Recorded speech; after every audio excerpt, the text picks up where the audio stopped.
Bonjour et bienvenue. Aujourd'hui, on va s'attaquer à un des plus grands défis de l'intelligence artificielle, un truc vraiment fondamental. Comment une IA, qu'on a entraînée dans un environnement hyper contrôlé, quasi stérile, peut-elle faire face au bazar et à l'imprévu du monde réel? C'est tout l'enjeu du passage d'un monde clos à une réalité ouverte, et c'est absolument crucial si on veut des IA fiables. Allez, on plonge direct dans le cœur du sujet.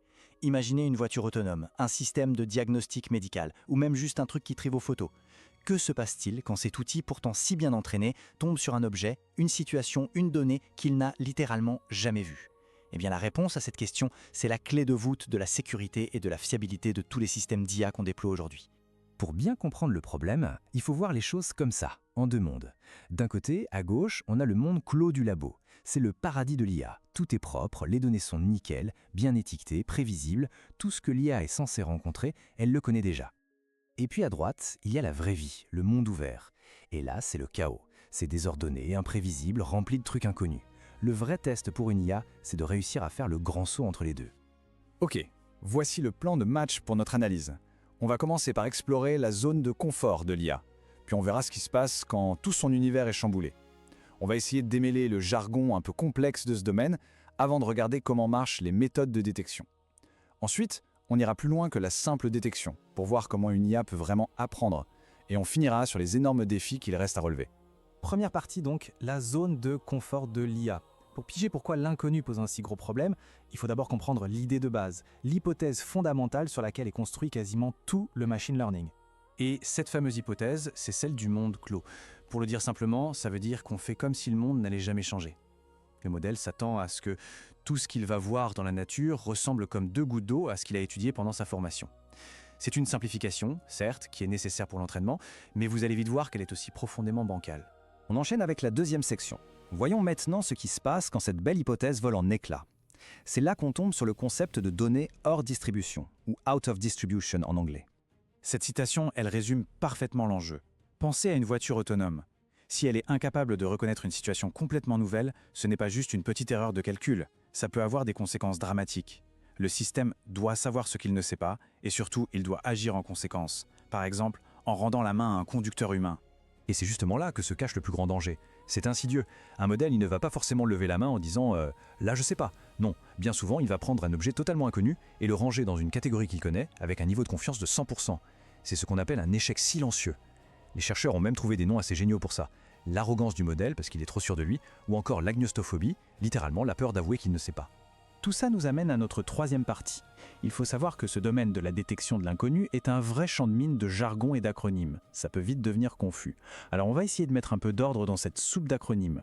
Ce schéma, c'est une sorte de carte pour s'y retrouver. Il nous montre que la détection de l'inconnu, c'est en fait une grande famille de problèmes. Le terme qui chapeaute tout, c'est OOD. Mais il est super lié à d'autres concepts, comme la détection d'anomalies, AD, ou la reconnaissance en ensemble ouvert, OSR. Donc le terme principal, c'est la détection OOD, pour Out of Distribution. C'est un concept qui est apparu dans la recherche vers 2017, et ça désigne tout simplement la tâche générale qui consiste à repérer tout ce qui n'a rien à voir avec les données d'entraînement. C'est le grand parapluie qui abrite tout le reste. Juste en dessous, on a la reconnaissance en ensemble ouvert, ou OSR. Et là, j'adore leur terminologie. Le but, c'est double. D'un côté, bien classer les classes connues, c'est-à-dire tout ce qu'on a appris pendant l'entraînement. Et de l'autre, être capable de détecter et rejeter les classes inconnues. Autrement dit, tout ce qui débarque à l'improviste. C'est une manière super intuitive de décrire le problème, non? Et enfin, la détection d'anomalies, ou OOD. C'est un peu le cousin proche. La nuance est subtile mais elle est importante. La détection d'anomalies, elle va plutôt chercher des trucs bizarres, des points rares, mais à l'intérieur de la distribution qu'on connaît déjà. Pensez à une transaction bancaire frauduleuse au milieu de milliers de transactions normales. L'OOD, lui, s'intéresse à ce qui est carrément en dehors de ce monde connu. Allez, on attaque la quatrième partie. Maintenant qu'on a bien défini le problème, voyons un peu en survol les solutions que les chercheurs ont imaginées pour essayer de le résoudre. Pas de panique, le but n'est pas de retenir par cœur tous les noms sur cette diapositive. Ce qu'il faut voir, c'est l'effort de recherche monumental qui est fait dans ce domaine. Toutes ces méthodes, on peut les regrouper en quelques grandes familles. Il y a celles basées sur la classification. Par exemple, elles vont analyser le score de confiance du modèle pour essayer de deviner si ce qu'il voit est inconnu. D'autres approches se basent sur la densité, la distance ou même sur la capacité du modèle à reconstruire une donnée qu'il est censé connaître. Cinquième section, détecter l'inconnu, c'est déjà un grand pas. Mais l'étape d'après, La suite logique, c'est d'apprendre de cet inconnu. Et ça, c'est toute l'idée derrière la reconnaissance en monde ouvert. Cette diapositive explique la différence de manière hyper claire. La reconnaissance en ensemble ouvert, l'OSR qu'on a vu tout à l'heure, est un problème statique. On détecte un truc bizarre et on le rejette, point. La reconnaissance en monde ouvert, elle, est dynamique. Le but n'est plus seulement de rejeter, c'est de se dire « Tiens, ça c'est nouveau, c'est intéressant, apprenons ce que c'est ». Le modèle est conçu pour évoluer.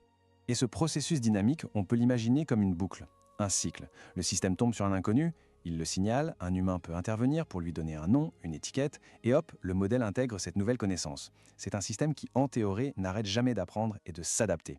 Un peu comme un être humain finalement. Décomposons un peu ce cycle. Étape 1, le système identifie un inconnu nouveau.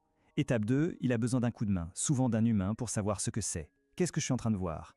Étape 3, une fois qu'il a l'étiquette, il met à jour son propre modèle pour inclure cette nouvelle information. Et enfin, étape 4, ce qui était un inconnu devient une nouvelle chose connue. Et voilà, le monde de l'IA vient de s'agrandir. Allez, on arrive à la dernière section. Où est-ce qu'on en est aujourd'hui ? Et quels sont les plus gros obstacles qui nous attendent sur cette route vers une IA qui soit vraiment capable de s'adapter ? La recherche est en pleine ébullition, mais les défis sont colossaux. D'abord, comment est-ce qu'on compare toutes les méthodes qui existent de manière juste ? Il manque encore de benchmarks, de tests standardisés. Ensuite, un point super important. Comment apprendre à une IA à faire la différence entre un changement sémantique critique, un cerf qui traverse la route, et un changement de contexte, beaucoup moins grave, la même route, mais de nuit ou sous la pluie. Et enfin, le Graal, c'est de construire des systèmes qui apprennent en continu, en temps réel, de manière fiable, et sans oublier ce qu'ils savaient déjà. C'est loin d'être simple. Pour résumer tout notre parcours, on part d'une IA qu'on entraîne dans un monde clos, bien rangé. On prend conscience que la réalité, elle, est ouverte et chaotique. La première étape, absolument indispensable, c'est la détection OOD, la capacité à dire « ça, je ne connais pas ». Mais le but ultime, la vraie frontière de la recherche, c'est de construire un pont vers un monde où l'IA ne fait pas que détecter l'inconnu, mais s'en sert pour grandir, apprendre et s'adapter en permanence. Au final, la question qu'on se pose n'est pas seulement technique. C'est une quête pour une sorte d'humilité artificielle. Une IA qui sait admettre son ignorance, ce n'est pas une IA plus faible. C'est au contraire une IA plus intelligente, plus sûre et en fin de compte, une IA en qui on peut avoir bien plus confiance. Merci beaucoup pour votre attention.